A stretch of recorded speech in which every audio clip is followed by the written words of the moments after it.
행복한 6월, 하루하루 미소와 웃음이 가득하시길 바랍니다. 라디오 서울이 함께합니다. 강혜신의 오늘의 미국.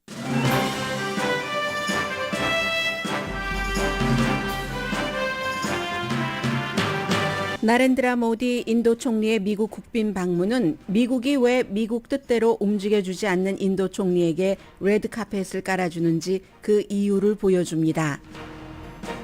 오늘은 모디 총리가 주도해서 기념하는 국제 요가의 날입니다. 모디 총리는 유엔 뜰에서의 요가로 미국 국빈 방문을 시작했습니다.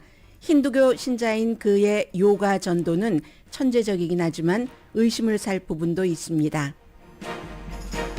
바이든 대통령이 시진핑 주석을 독재자라고 언급한 뒤 미국 국무장관의 베이징 방문으로 미국과 중국 사이 긴장 완화 기류가 하루 만에 도루묵이 됐습니다. 타이타닉 잔해를 보기 위한 5명이 타고 있던 잠수정 타이탄은 아직 발견되지 않았지만 캐나다 수색 항공기가 소음을 잡아냈습니다. 미국 해양경비대도 규칙적으로 소리가 들린다고 보고했습니다. 타이탄 안의 공기는 로스앤젤레스 시간으로 내일 새벽 2시면 사라집니다.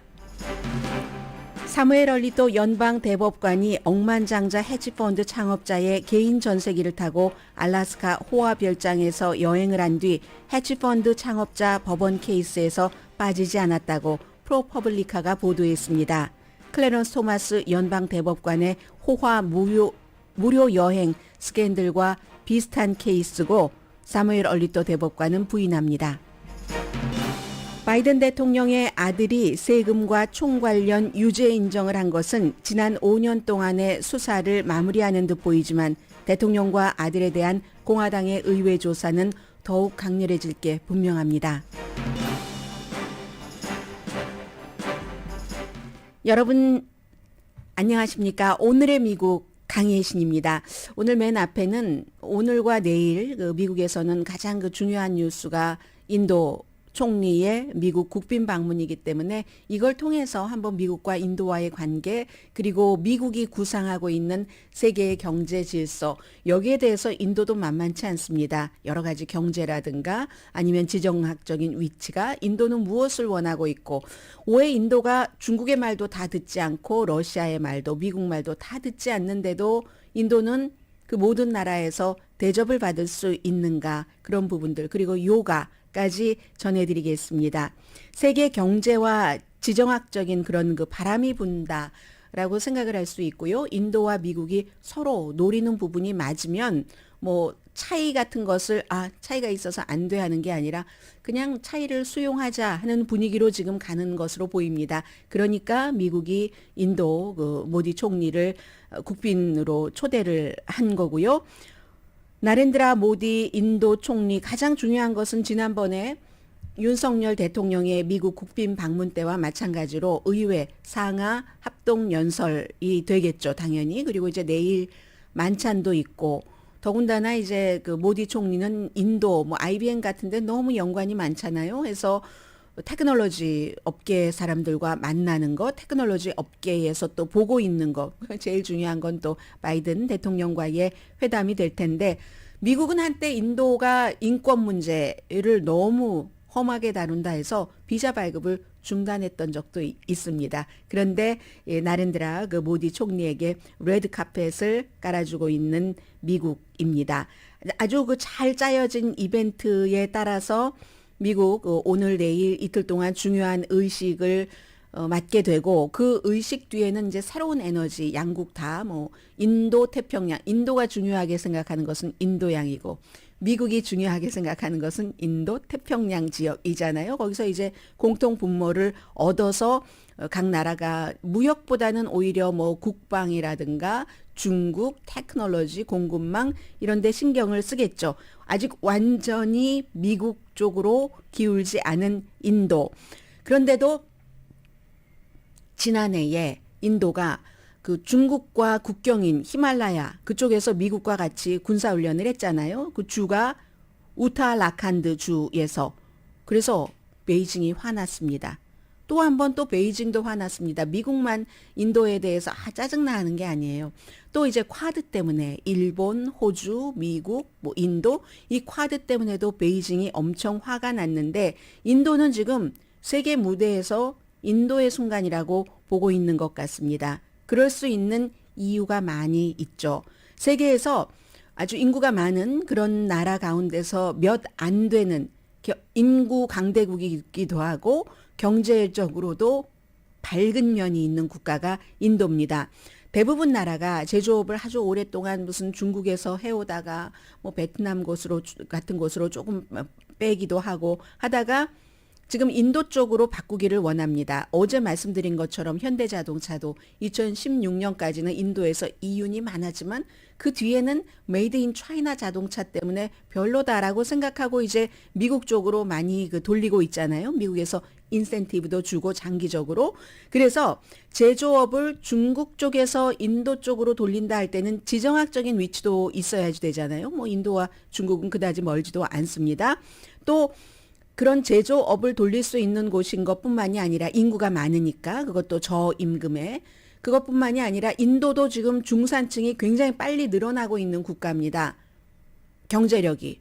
그곳에 중국의 많은 사람들이 물건을 거기서 만들어서 팔았던 것처럼 인도도 그렇게 할 수 있다는 거죠. 인도의 인구도 굉장히 젊잖아요. 다른 나라에 비해서.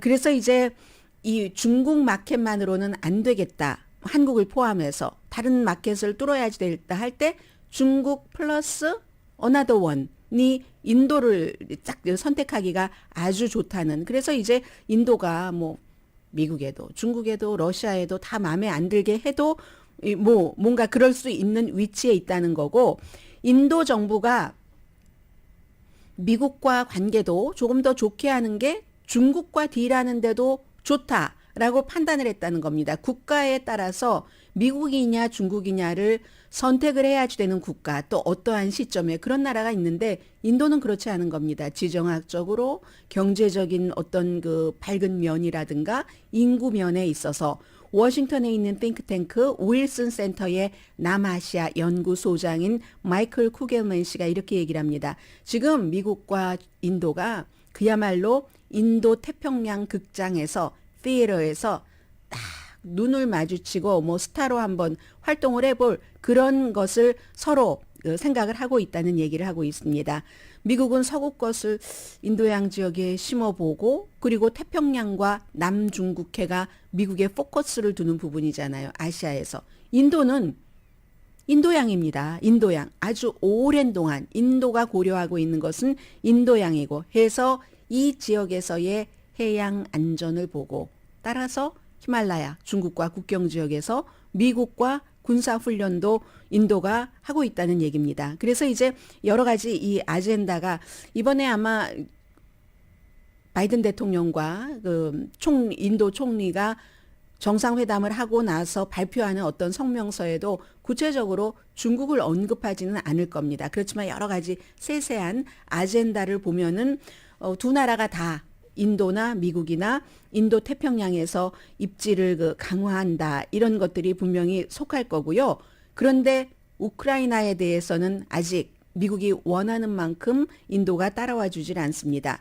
인도가 우크라이나를 침공했었는데도 초기에 직접적으로 비난하지 않았고 이유가 여러 가지가 있죠. 기본적으로는 러시아에서 인도가요 무기를 가장 많이 수입하는 나라입니다. 인도, 파키스탄 이런 그 분쟁 같은 것이 있으니까 그런데 러시아에서 뭐 최고로 많이 보면은 65%에서 70%까지 보고 그리고 최근에 뭐 몇 년 사이에는 미국의 의존도가 높아지면서 러시아에서 무기 수입하는 것을 한 45%까지 줄였다. 가장 최근에는 이렇게 보고 있는 전문가도 있습니다. 그러니까 무기를 거의 반 정도를 기본적으로는 러시아에서 수입하는 인도가 러시아를 함부로 비난을 할 수가 없죠. 그리고 덕분에 오일도 아주 싸게 수입해 갔으니까 비동맹 정책 그것뿐만이 아니라 인도는 여러 가지 조건에 따라서 비동맹 정책을 쓸 수도 있고 또 최근에는 몇 년 동안 전략적인 자주성 우리 국가가 외교에 있어서 이런 것들을 인도가 굉장히 강조를 했죠. 아주 세계 질서에 있어서 특별한 박스 안에 갇히기를 원치 않는다는 건데 갇히지 않아도 되니까. 어떤 나라들은 선택을 해야지 되는데 인도는 아직 그렇게 선택을 하지 않아도 되니까 이게 이제 워싱턴을 좀 짜증나게 한 점입니다. 그러다가 이 미국도 지난 몇 개월 사이에는 조금 태도를 바꿔서 안 되겠다. 어차피 인도를 끌어안고 가야지 아시아에서의 우리 미국의 목표를 이룰 수가 있으니까 하고 태도를 바꾸니까 인도도 러시아 그 전쟁은 끝내야지 돼. 이 정도까지는 말을 해줬고요. 그러니까 두 나라 다 관계를 좋게 하고 싶다는 마음이 있었던 것이고 그래서 이런 때는 서로의 차이는 그냥 차이 때문에 손을 놓읍시다 하지 않고 차이를 관리하는 쪽으로 외교적인 입장을 정리를 한다는 겁니다. 서로 다른 입장에서. 그리고 이제 그 밖에 중요한 분야는 테크놀로지, 국방, 또 공급망인데 인도와 미국 회사 또 인도와 미국의 대학들이 여러 가지 분야에서 함께 일을 하는 IT는 짐작하시는 대로고 어디 전화만 해도 요즘 전부 인도에서 받고 하잖아요. 그리고 무슨 우주, 국방, 또 인공지능도 마찬가지입니다. 인도 강합니다. 인도 사람들 많이 거기에 이제 유스트 돼 있기도 하고 교육, 헬스케어, 특히 반도체 제조 이런 문제로 해서 미국과 인도가 서로 필요한 것이고 국방도 융합에서 가장 중요한 분야입니다. 말씀드린 것처럼 최저 인도가 러시아로부터 전체 무기 수입의 약 50% 작게 봐서 그 정도를 러시아로부터 수입하고 있는데 미국도 요즘 많이 따라잡았어요. 많이 따라잡았어야 11%. 미국보다 더 많이 프랑스가 인도에서 수입하고 있는 무기의 29%를 보내고 있습니다. 그래서 미국이 기회로 보는 거죠. 러시아에서의 무기 수입이 조금 줄어든단 말이야. 그럼 우리가 들어갈 수 있는 게 있겠군 하면서 이제 무슨 드론 같은 것도 최근에 전투 테스트도 끝낸 드론이라고 하네요. MQ-9A 리퍼 드론이군요. 이것도 이제 구입한다고 하고 이번에 발표를 하겠죠. 그런가 하면 아마 나아가서 제너럴 일렉트릭과 영국의 국영기업이 어떤 전투기를 공동으로 제조하는 이런 것도 아마 이번에 서명 내지는 서로 약속을 하고 발표도 할 것으로 전문가는 보고 있습니다. 그래서 이제 미국은 인도의 탑 무역 파트너이긴 합니다. 그래야 1,300억 달러 정도 되지만 잠재력이 굉장히 많다는 거예요. 인구가 젊은 것, 또 무슨 또 중산층이 늘어나는 것. 그런데 인도하고 미국은 인도가 다른 나라와 맺은 자유무역 협정 같은 게 없거든요. 가장 좋은 계약은 호주, 두바이와 자유무역 협정을 맺었고 캐나다, 영국, 유럽연합과도 이 호주, 두바이와 비슷한 그런 정도의 어떤 그 무역 관계를 맺었는데 미국과는 아직 없거든요. 그러니까 이제 이게 하고 포텐셜이 있다는 얘기입니다. 그래서 이제 무역의 탑 우선순위는 아니겠지만 아무튼 무역 자체가 공급망에서는 중국 이걸 또 이렇게 해야지 되니까 굉장히 이제 중요한 곳이 인도와 미국과의 관계고요. 방문하는 이 타이밍 내년에 두 나라 모두 선거가 있습니다. 그러니까 바이든 대통령은 미국 국내의 관객, 이게 티에러니까 인도 태평양 극장이니까 미국의 관객, 또 나렌드라 모디 총리는 인도의 관객, 이렇게 해서 이제 서로에게 보여주는 게 있고 미국과 인도의 관계는 정말 비자 발급을 중단을 하는 이런 때가 있을 정도로 항상 복잡하긴 하지만 항상 불신했다가 또 신뢰 구축 리셋 버튼이라는 것을 눌렀다가 또다시 또 불화가 있고 하기는 하지만 이 모디 정권 아래서 이 모디 정권도 아주 묘한 게 있는데 맨 마지막에 말씀드리겠고요. 바이든 대통령은 좀 걸끄러운 것이 있어도 미국과 인도 관계를 아주 반짝반짝 빛나는 그런 관계로 맺어가기로 설정을 한 겁니다. 어제 75명의 민주당입니다. 대통령 당의 의원들이 대통령에게 인도 인권에 대해서 말하시라. 이런 강력하게 촉구를 하는 편지를 보냈거든요. 종교 탄압하지 마라. 힌두교만 감싸고 돌면서 언론 탄압하지 말아라. 정치적으로도 숨 쉴 공간을 주라고 하라. 이게 이제 민주당 의원들의 주장인데 앤토니 블링컨 국무장관이 최근에 인도에 대해서 한 말이 있습니다. 인도와 미국은 두 나라 다 아주 크고 복잡한 국가다 여러 가지로. 그래서 이제 뭐 두 나라가 공통으로 목표도 있고 하지만 어쨌든 불편한 관계도 있고 아주 불안한 점도 있고 불투명한 점도 있지만 파트너십, 미국과 인도의 파트너십은 그 약속이 점점 강해질 것이다. 이런 얘기를 했거든요. 그리고는 오늘 이 총리가 나렌드라 모디 인도 총리가 미국에 어제 저녁에 도착을 했습니다. 저녁에 도착했는데 보니까요. 저녁에 도착을 해서 뉴욕으로 왔어요. 일부러 뉴욕으로 온 거죠. 오늘이 하지 그 여름이 가장 길다는 6월 21일이기도 하지만 여름이 시작되는 여름이 가장 길다기보다 낮이 가장 길어서 여름이 시작되는 그런데 나렌드라 모디 총리가 뭐 2014년인가 15년이죠. 9년째니까 계산해 보세요. 2014년입니까? 유엔에서 이거는 요가를 국제 요가의 날로 정해야 된다고 강력히 주장을 해서 국제 요가의 날로 정한 날입니다. 오늘입니다. 유엔은 그야말로 총천연색 각 나라가 다 들어있는 종합상자잖아요. 그 유엔의 뒤뜰인지 앞뜰인지에서 나렌드라 모디 총리가 직접 요가 세션을 주도를 했습니다. 그렇게 하면서 미국 방문을 시작을 했습니다. 세계 최대 인구를 갖고 있는 모디 총리가 인도의 총리가 유엔에 와서 각 나라를 대표하는 사람들과 함께 요가 세션을 이끌었는데 요가가 그 파워풀한 운동이다. 운동인 것뿐만이 아니라 수양이다. 뭐 이렇게 얘기를 하기도 했고요. 당연히 요가 하시는 분들은 다 알고 계시는 내용 아니에요. 그 기원이 힌두교의 수양에서 뭐 1, 2, 3, 4, 5 다른 여러 가지 단계들. 모디 총리가 독실한 힌두교 신자입니다. 본인 아주 독실하다고 얘기를 하고 있습니다. 그래서 힌두교를 우대하고 다른 종교를 압박하고 하는 것도 뭐 잘 세계에 알려진 일인데 본인은 힌두교 신자라면서 힌두교를 바탕으로 한 그 요가를 홍보하기 위해서 뭐 비디오도 만들고 소셜 미디어에 2019년도 그 선거 이후에는 히말라야 동굴에서 명상하는 장면을 라이브 스트리밍까지 했습니다. 그래서 요가의 날을 제안할 때도 그랬고 오늘도 요가는 우리 인도의 고대 전통에서 나온 무한한 가치의 선물입니다. 운동을 넘어서 자신과 세계 또 자신과 뭐 자연 이런 것이 일체감을 발견을 하는 그런 길이 the way가 요가입니다라고 얘기를 합니다. 그래서 뭐 미국에서도 많은 사람들이 그 뭐 힌두교에 뭐 그렇게 되기를 바란다라는 뜻이라고 하잖아요. OM 그 신성한 소리라는 그런 뭐 소리를 내면서 요가를 하고 하니까 내 인생은 요가로 변했습니다. 이렇게 얘기하시는 분들 굉장히 많고요. 신체적으로나 정신적으로나 요가가 레크리에이션이나 운동이 아니라 어떤 큰 그 문화 같은 것이 되잖아요. 그래서 나렌드라 모디 인도 총리의 팬은 아니더라도 요가를 통해서 어떤 그 인도를 생각하고 모디 총리를 뭐 가끔 생각을 할 수도 있고 하잖아요. 발가락에 느끼는 그 긴장감 모든 것을 다 뭐 풀어 헤쳐 놓고 뭐 생각과 느낌은 다 비우고 뭐 이런 얘기들이요. 그래서 어찌 보면은 모디가 자신과 인도라는 국가를 요가로서 마케팅하는 데는 천재적이다.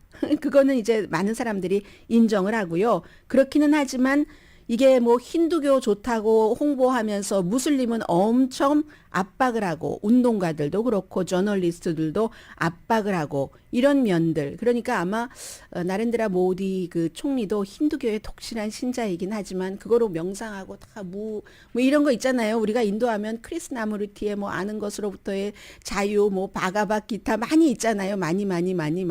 그런데도 불구하고 또 다른 종교인들은 뭐 압박하고 하지만 미국이 그것까지 어떻게 다루겠습니까? 그리고 또 이 나렌드라 모디 총리가 2020년도에 여러분들 기억나시죠? 저도 그때 너무 깜짝 놀랐습니다. 어디에서 그렇게 인도계 사람들이 많든지 휴스턴, 텍사스 휴스턴에서 트럼프 전 대통령이 딱 그 나렌드라 모디 총리와 함께 딱 그 어떤 장소에 뭐 스포츠장 아니었을까요?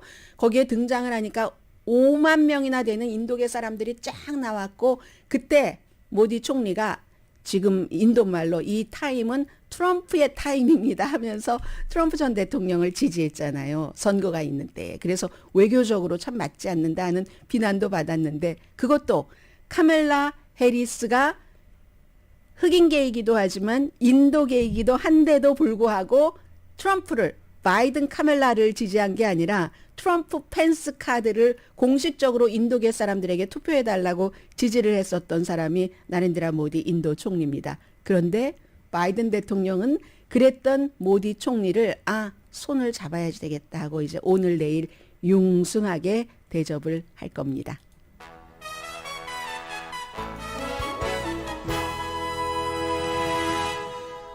오늘의 미국은 전문가가 추천하는 이민법, 가정법 전문 제인정 종합법률사무소, 총 20억 달러 승소, 교통사고와 상해 전문 브라이언 타필라와 세이지 변호사그룹 공동펀입니다. 인도뿐만이 아니라 중국과도 누군가는 정말 바이든 대통령 너무 말실수를 많이 해 짜증나 하는 생각을 하셨던 분들도 계실 것 같아요. 아주 중요한 순간에 너무너무 결정적인 말실수를 자주 하니까 중국과의 그런 점 전해드리고요. 거기에 붙여서 다른 뉴스도 물론 전해드리겠습니다.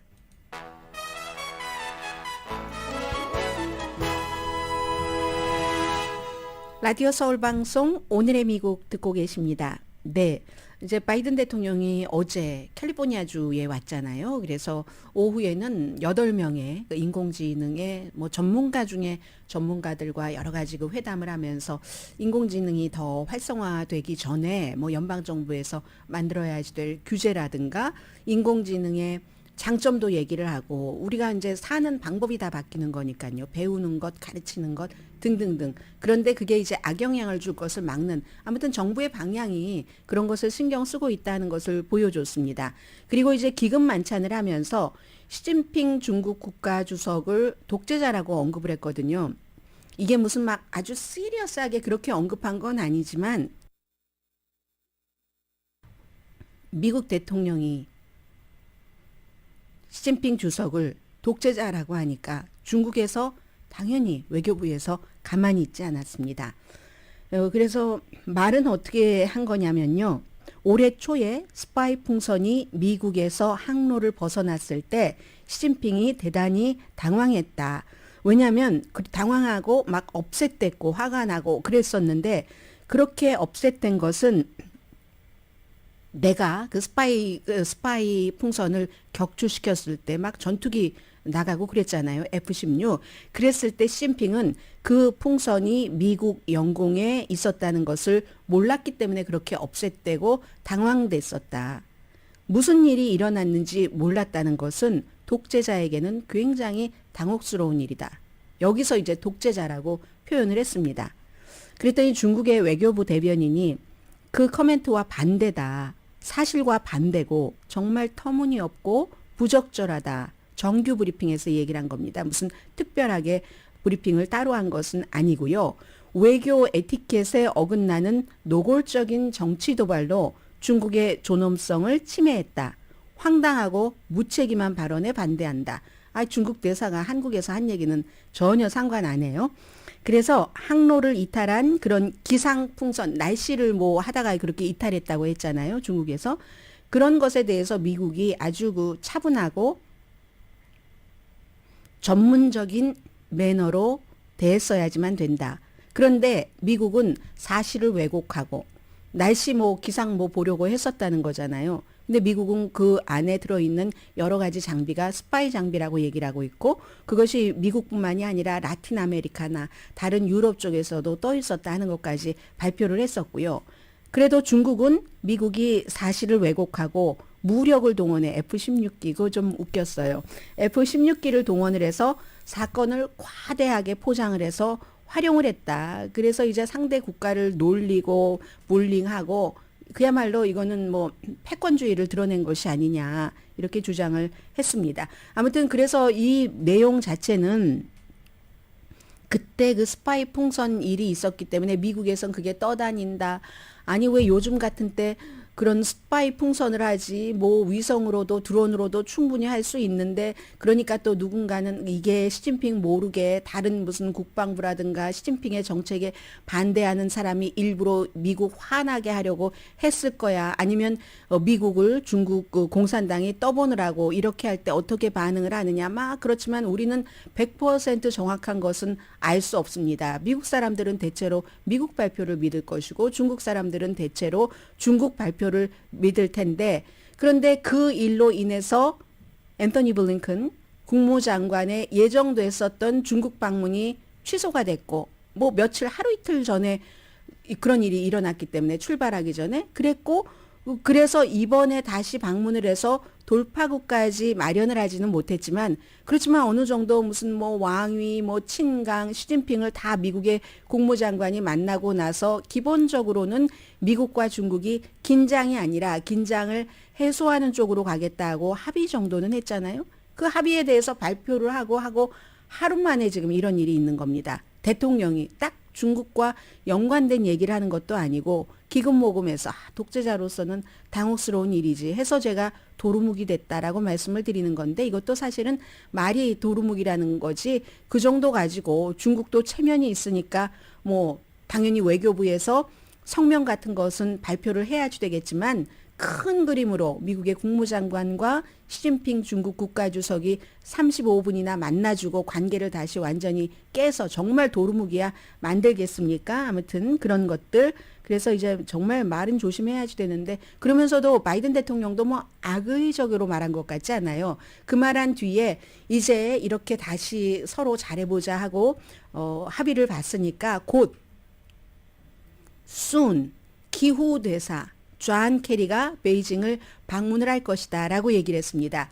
존 케리 지금 기후 대사 얘기가 나왔으니까 말이지만 사실은 바이든 대통령이 될 때는 일단 대통령이 돼서 트럼프 전 대통령 시대에 굉장히 어수선했었던 그런 것들도 조금 정리를 하고 미국이 분열이 너무 많이 됐으니까 그것도 조금 그 사이에 뭔가를 끼워서 그 공간을 막고 지금은 더 분열된 것처럼 보이기는 합니다만 그렇게 하려고 했고 그리고는 민주당 바이든의 아젠다인 뭐 기후변화 같은 것을 열심히 추진을 해보려고 존 케리라는 거물을 민주당의 어떤 대선 후보까지 나왔었던 그런 연방 상원 의원 출신의 존 케리를 기후대사로 임명을 했는데 참 이게 모든 것은 인간, 정치인들이 재어 놓은 대로 되지가 않는 거죠. 뭐 러시아 사건 터지고 등등 뭐 아프가니스탄에서 미군이 철군을 하고 하면서 중국과의 그 기후 변화를 막기 위한 협조는 제대로 못한 겁니다.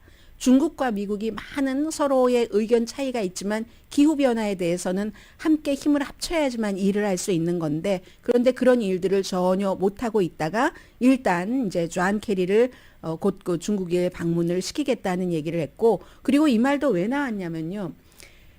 국무장관이 가서 일을 그 정도면 우리가 참 만족할 정도로 옳게 이 일을 처리를 잘하고 왔다. 그러나 그럼에도 불구하고 중국과 미국이 관계를 개선하는 데는 좀 시간이 걸릴 것이다. 이런 말을 하면서 시진핑 독재자가 엄청 당황했을 거야. 이런 얘기를 아무튼 했습니다. 그럼 관계 개선하는데 대통령이 시간 걸린다고 했으니까 어제 대통령의 발언으로 며칠 더 거기다가 플러스 시킬까요? 그리고 오늘 이제 또 하나 많은 그 매체에서 공통으로 보도하는 뉴스는 이 내용은 저는 이 사무엘 얼리또라는 연방 대법관 모든 사람은 다 인간이다라는 걸 느끼게 됩니다. 나렌드라 모디 인도 총리도 그렇게 날마다 명상을 하고 요가에서 이 사람이 신체뿐만이 아니라 이 정신적인 이런 것을 다 다듬고 한다고 하면서도 무슬림을 박해하잖아요. 정치적인 적을 박해하잖아요. 언론 탄압을 하잖아요.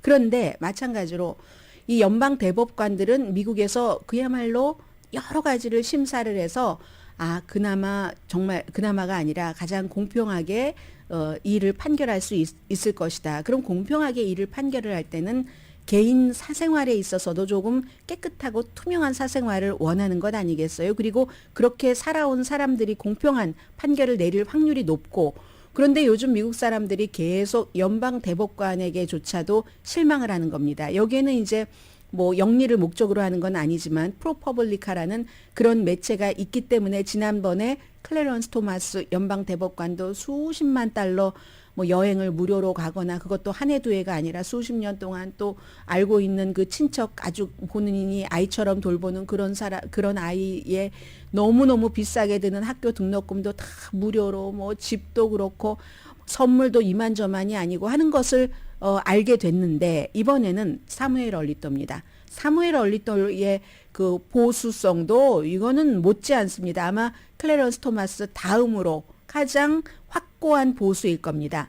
어제 프로 리퍼블리카가 무엇을 보도를 했느냐면은 사무엘 얼리또가 알래스카로 낚시 여행을 갔는데 그 낚시 여행을 가는데 전세 비행기가 해치펀드를 만든 사람이고요. 폴 싱어라고 해치펀드 회사의 대표고 그리고 폴 싱어도 같이 간 거예요. 그러니까 뭐 그냥 한두 사람이 간 건 아닌 것 같고 많은 사람이 간 것 같은데 그걸 또 주최를 한 사람은 연방 대법관의 여러 가지 그 판결을 보수 쪽으로 많이 내리게 하도록 큰 힘을 쓴 사람입니다. 그 사람이 이제 그 주도를 해서 라빈 아클리라고 아니 이거는 이제 다른 사람이고요. 그 사람 이름을 제가 잊어서 아무튼 그 사람이 주도를 해서 폴 싱어라는 해치펀드 공화당 억만장자고 공화당의 엄청난 기부자고 이 사람의 전세기 만약에 이 전세기를 사무엘 얼리또 연방 대법관이 타고 갔다면 돈 그 편도로 10만 달러를 내야지 된답니다. 그 왕복이면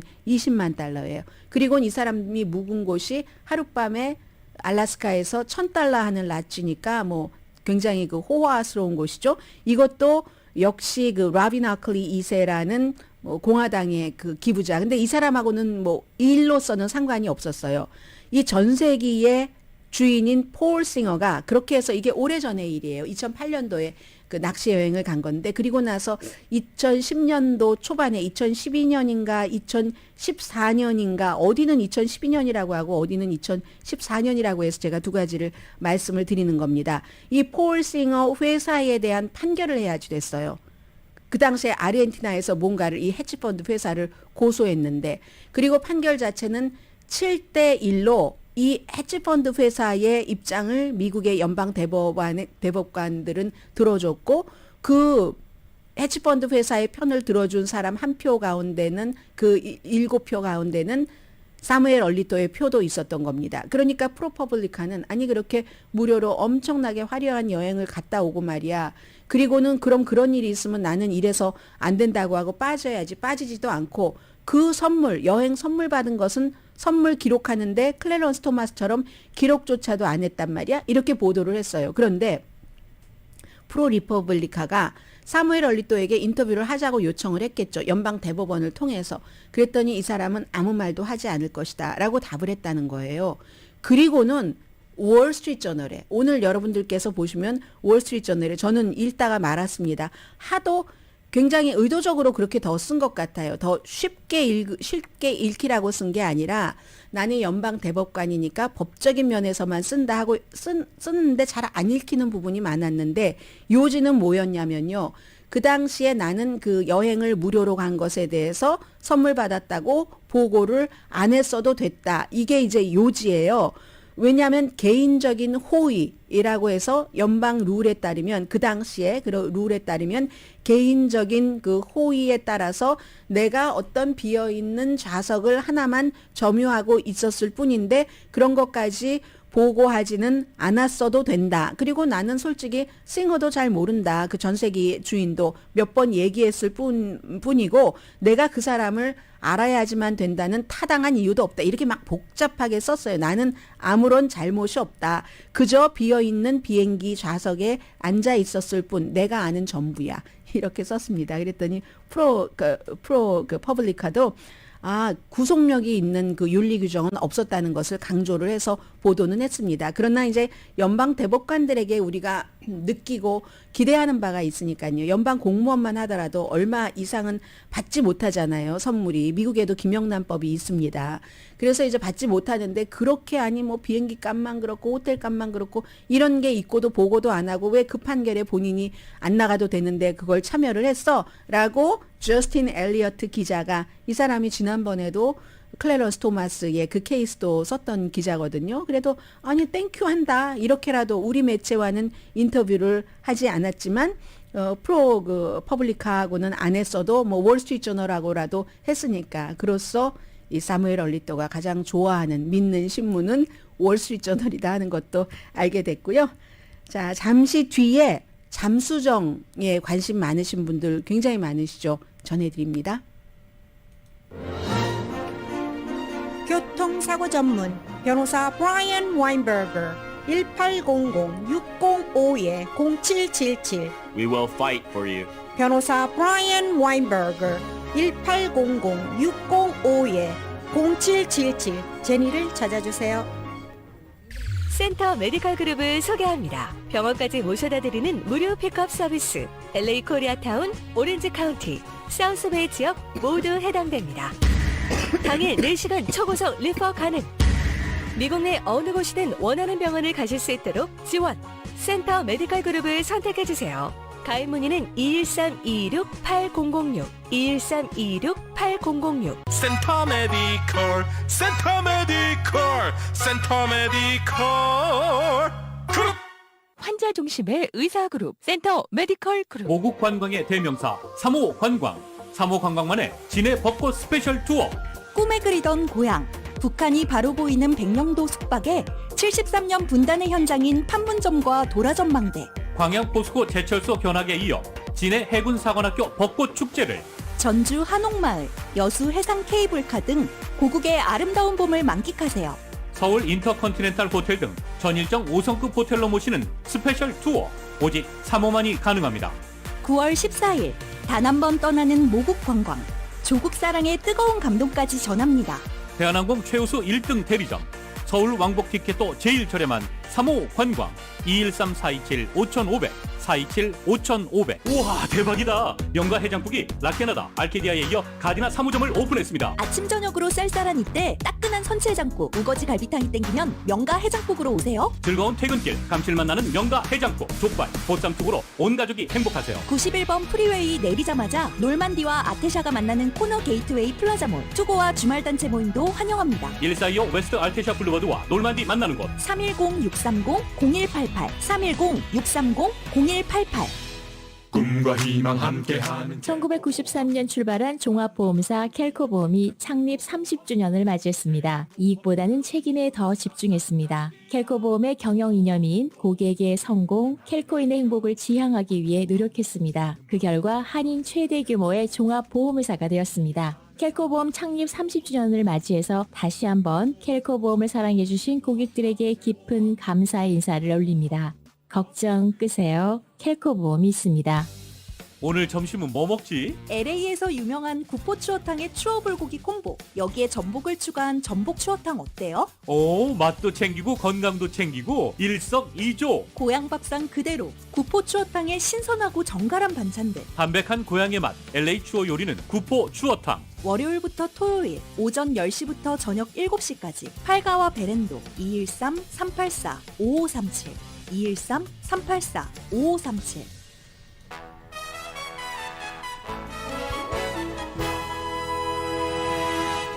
라디오 서울 방송 오늘의 미국 듣고 계십니다. 이 타이타닉 그 잔해가 1912년도에 이제 그 캐나다의 제일 그 오른쪽인 뉴펀들랜드 그쪽에 이제 뭐 한 3,800m 수심 그쪽에 이제 딱 묻혀 있잖아요, 지금. 그런데 이게 몇십 년만 있으면 쇠를 또 갉아먹는 벌레 같은 게 있어서 완전히 없어진다고 하고, 이게 몇 년 전부터 그걸 보러 가는 거예요. 관광을 가는 겁니다. 잠수정을 타고. 이번에 이게 사고가 났는데 일요일에 오션 게이트라는 워싱턴에 본사가 있는 미국 회사가 만든 잠수정 이름은 타이탄입니다.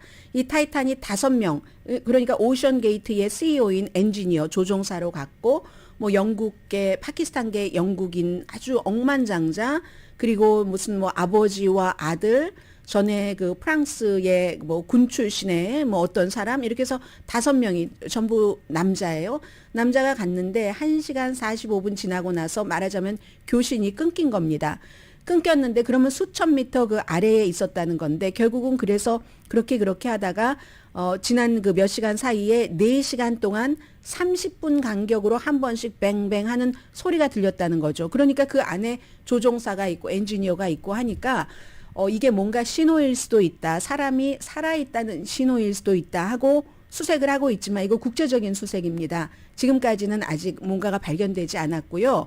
그리고 그 캐나다 당연히 들어갔고 미국 뭐 해양경비대 뭐 해군 캐나다 영공에서도 봐야 되죠. 바다 위에 이 잠수정이 혹시 떠올랐나 하는 것 때문에 프랑스도 그쪽 분야가 강하니까 프랑스도에서 지금 전부 열심히 그 수색을 하고 있는데 아직 타이탄은 발견되지 않았고요. 바닷속에서도 당연히 로봇 수색 작전 하고 있습니다. 해서 뭐 중요한 건 이 잠수정 타이탄 안의 공기가 원래 뭐 90몇 시간, 96시간인가 그랬잖아요.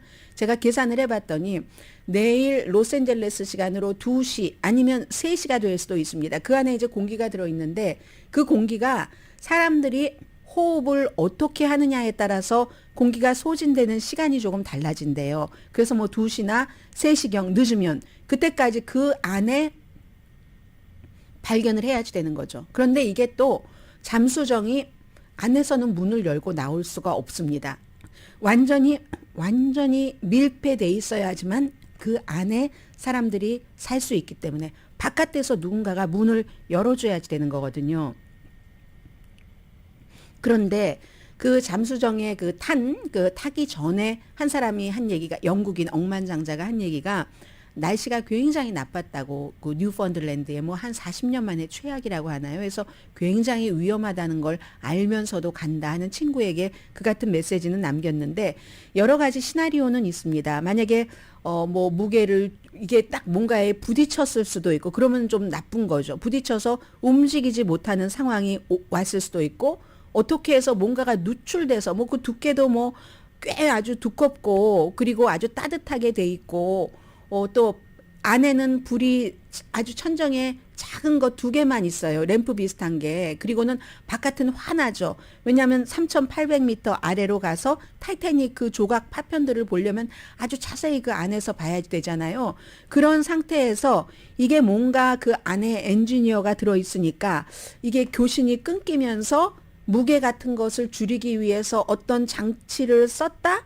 하면은 이미 이 잠수정은 바다에 떠 있어야지 되는 거죠.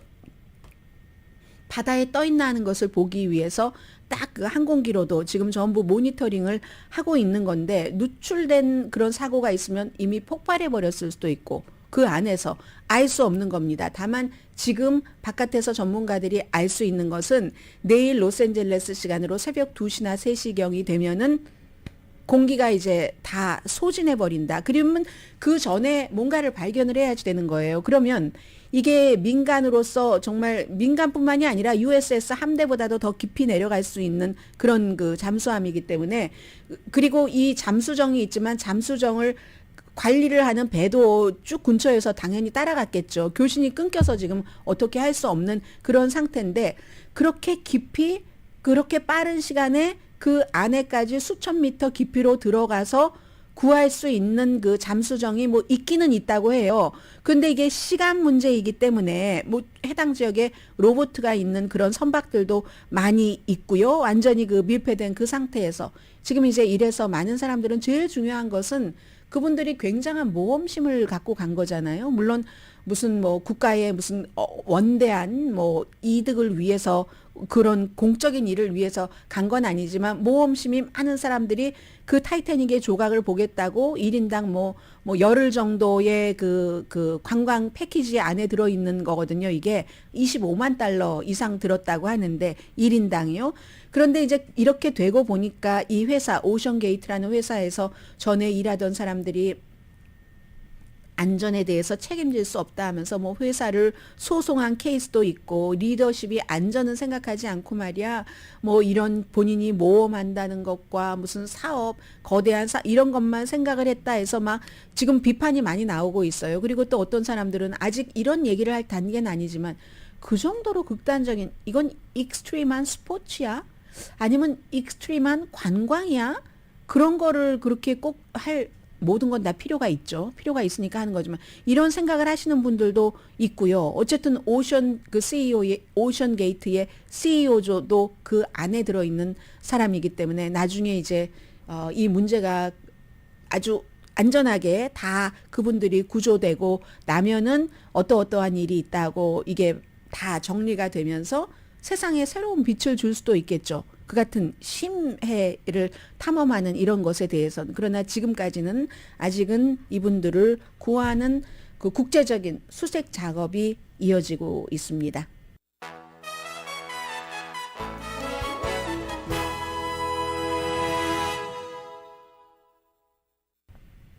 라디오 서울 방송 기침이 나와서 방송을 못하겠네요.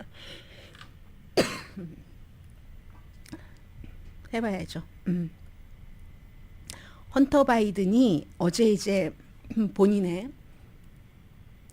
세금에 대해서는 경범이고 알면서 안 낸 거, 총에 대해서는 중범이고 마약을 하는 동안에 총을 샀기 때문에 해서 합쳐서 최고 12년형을 복역할 수 있는 것을 집행유예 한 2년으로 지금 마감을 하려고 하는데 그것도 이제 판사가 허락을 해야지 되는 거고요. 그렇다고 이게 끝났는가? 끝나지 않았다는 겁니다. 2020년도 대선이 한 달 남았을 때부터 계속 헌터 바이든의 노트북이다 뭐다 해서 연방 상원이 2020년도에 공화당이 이걸 수사를 하기는 했는데 돈꼬레가 됐건 무슨 그 밖에 사생활이 됐건 뭔가를 확실하게 할 수 있는 증거가 없었던 차에 본인은 2건의 경범과 1건의 중범에 대해서는 수사하던 검사와 협상을 해서 한 것이고, 그러나 이게 아직까지 끝이 아니라 바이든 대통령과 아들에 대한 수사는 계속 하겠다는 게 공화당의 입장이거든요. 그래서 이번에는 아마 무슨 중국과의 거래, 무슨 지분의 10%가 뭐 빅가이에게 갈 것이다 할 때에 그 빅가이가 바이든 대통령일 것이다 하는 얘기도 있지만 이게 증거가 없어요. 아무리 수사를 해도 지금까지는. 그래서 어찌 보면은 이 이코노미스트의 표현입니다. 헌터 바이든이 가족, 아버지 이런 것을 사업에서 좀 말하자면 팔았을 수는 있지만, 그렇지만 그렇다고 그 바이든 대통령이 여기에 참여를 했다던가 이런 증거도 없지만, 그럼에도 불구하고 선거에서는 그 바이든 대통령에게 굉장히 불리하게 될 것이다 하는 게 이제 이코노미스트의 전망인데 제가 자세히 못했어요. 자, 오늘의 미국은 전문가가 추천하는 이민법, 가정법 전문 제인정 종합법률사무소 총 20억 달러 승소, 교통사고와 상해 전문 브라이언 타필라와 CG 변호사 그룹 공동 후원이었습니다. 10시에 좋은 아침, 좋은 하루 방송됩니다.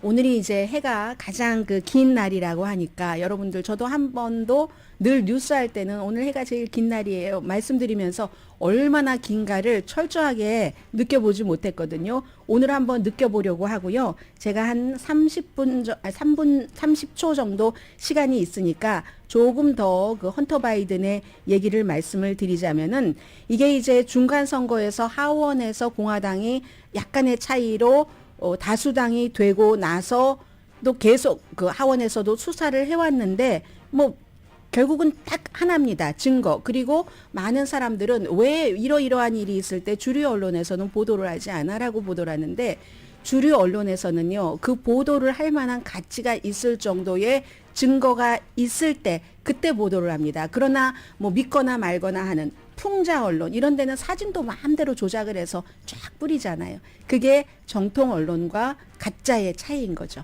강혜신이었습니다.